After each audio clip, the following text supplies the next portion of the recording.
हरे कृष्णा दोस्तों, मैं दीपांशु स्वागत करता हूँ आपका सीजीपीएससी व्यापम में।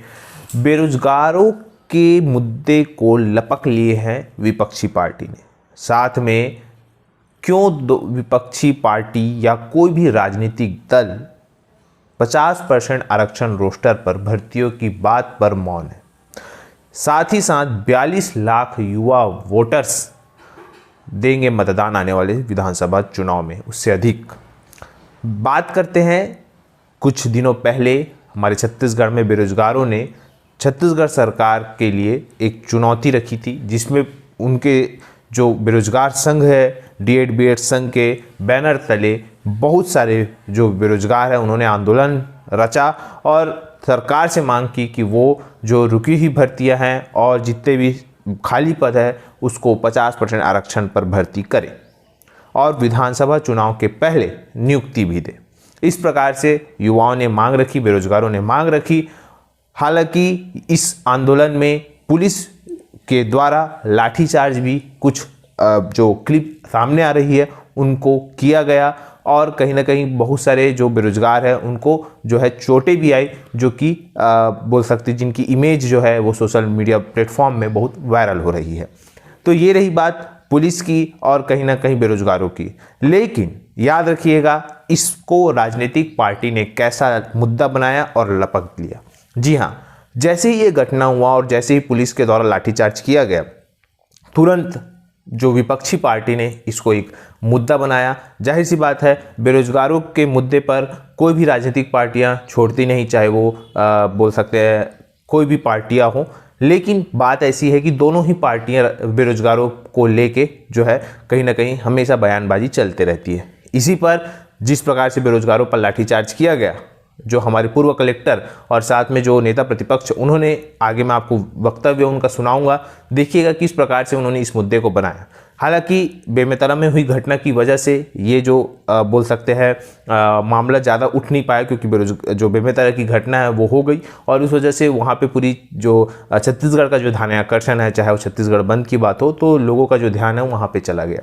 लेकिन इसका ये मतलब नहीं हुआ कि ये जो आंदोलन था वो अनसक्सेसफुल हुआ। ये जो बेरोजगारों का आंदोलन था वो पूरी तरीके से सक्सेसफुल है और बहुत सारी जो सूचनाएँ वो हमको मिल रही है और आने वाले दिनों में अब इस को कितनी जल्दी उसका इम्प्लीमेंट किया जाता है वो देखने वाली बात है। लेकिन याद रखिएगा, जो आप लोगों की बात है वो शासन तक पहुंच चुकी है, क्योंकि आप लोगों को बताना चाहूँगा, जहां पे आप लोगों का आंदोलन हो रहा था बूढ़ा तालाब में, वहीं पे उसी दिन जो मुख्यमंत्री जी का जो बोल सकते हैं कार्यक्रम रखा गया था और वहाँ पे मुख्यमंत्री जी का जो समय है वो बार बार बदला गया, क्योंकि कहीं ना कहीं वहाँ पे आप लोग उपस्थित थे। तो इससे आप लोग भी समझ सकते हैं कि किस प्रकार से मुख्यमंत्री तक को आपकी लोगों की जो बात है वो पहुँच चुकी है। तो ये सब प्रकार की बात से ये सिद्ध हो रहा है कि कहीं ना कहीं बेरोजगारों की बात जो है वहाँ तक पहुँच चुकी है और जिस प्रकार से आधिकारिक सूत्रों से पता चल रहा है कि जो पॉजिटिव अप्रोच जो है वो मिल रही है। अब ये कितनी पॉजिटिव होती है वो तो आने वाले समय में पता चलेगा। लेकिन दूसरी तरफ दोनों पार्टियों में एक चीज़ कॉमन है कि कोई भी ये नहीं कह रहा है कि 50% आरक्षण पर भर्ती की जाए। विपक्षी पार्टी भी यही कह रही है सरकार से कि आप भर्ती करो। वो ये नहीं कह रही है कि कितने भी प्रतिशत आरक्षण पर करो, उनको मतलब है भर्ती से, क्योंकि जाहिर सी बात है ये आरक्षण का मसला तो विद्यार्थी और बेरोजगार नहीं ला सकता। आरक्षण का मसला कहीं ना कहीं राजनीतिक पार्टियां ही लाई है। फिलहाल बात है कि कोई भी पार्टियां ये नहीं कह रही है कि 50% आरक्षण पर भर्ती हो। हालांकि सरकार से वो ये जरूर कह रही है कि भर्तियां हों।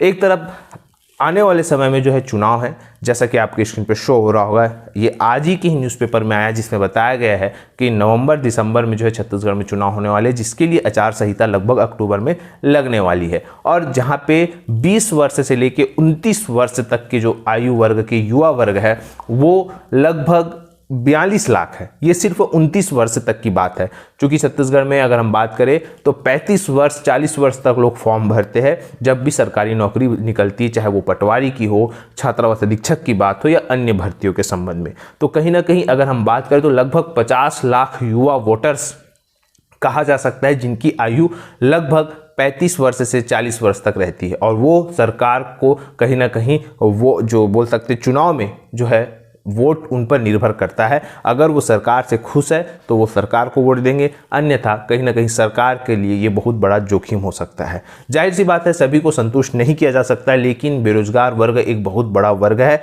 जहां तक किसानों से भी बहुत बड़ा वर्ग जो है एक बेरोजगारों का है, जहां पे सभी वर्गों के जो बेरोजगार है वो सम्मिलित है, चाहे वो एसटी हो, एससी हो, ओबीसी हो। एक तरफ जहां पे अनियमित कर्मचारी भी है जो है छत्तीसगढ़ सरकार से नाराज चल रहे हैं, एक तरफ बेरोजगार भी जो है सरकार से नाराज चल रहे हैं, दूसरी तरफ और भी जो छत्तीसगढ़ सरकार के गद्दावर मंत्री है वो भी जो है बोल सकते हैं छत्तीसगढ़ अपनी ही सरकार से जो है कहीं ना कहीं बोल सकते हैं नाराज चल रहे हैं। हालांकि चुनाव के समय मान बनौवा चला जाता है, करा जाता है, लेकिन अभी फिलहाल कितने जल्दी ये रिकवर होता है, कितने जल्दी ये खाई को पाटा जाता है, ये कहीं ना कहीं सरकार के लिए एक बहुत बड़ा चुनौती साबित होगा। तो कहीं ना कहीं सरकार भी आने वाले समय में कुछ बड़ा कदम उठा सकती है, चाहे वो अनियमित कर्मचारियों के संबंध में हो या बेरोजगारों के संबंध में। जो भी हो, आने वाले समय में पूरी चीज़ें साफ हो जाएगी। फिलहाल आप लोग आगे क्लिप देखिएगा किस प्रकार से विपक्षी पार्टी ने सरकार को घेरा है। वीडियो यहीं तक, आशा करता हूं कि आपको वीडियो अच्छा लगा होगा। अगर वीडियो अच्छा लगा तो इसे ज़्यादा से ज़्यादा लोग तक शेयर, लाइक एंड सब्सक्राइब जरूर करें। वीडियो देखने के लिए आप सभी को बहुत बहुत धन्यवाद। आप सभी स्वस्थ रहें, मस्त रहें, पॉजिटिव। कल प्रदेश की राजधानी रायपुर में जो बेरोजगार नौजवान हैं वो छत्तीसगढ़ की सरकार से, कांग्रेस सरकार से रोजगार देने की मांग कर रहे थे। उनका आंदोलन शांतिपूर्ण था, लेकिन उसके बाद भी बेरोजगार नौजवानों के ऊपर में लाठीचार्ज किया गया, उनके ऊपर दमन किया गया, उनके ऊपर बदसलूकी की गई, जो अत्यंत ही निंदनीय है। कांग्रेस ने अपने जन घोषणा पत्र में कहा था कि हमारी सरकार बनेगी तो हम 10 लाख बेरोजगार नौजवानों को रोजगार देंगे या बेरोजगारी भत्ता देंगे। 4.5 साल गुजर गए। यहां के बेरोजगार नौजवानों में छत्तीसगढ़ की भूपेश सरकार के प्रति भारी जन आक्रोश है, और उस आक्रोश की परिणति कल प्रदेश की राजधानी रायपुर में देखने को मिली।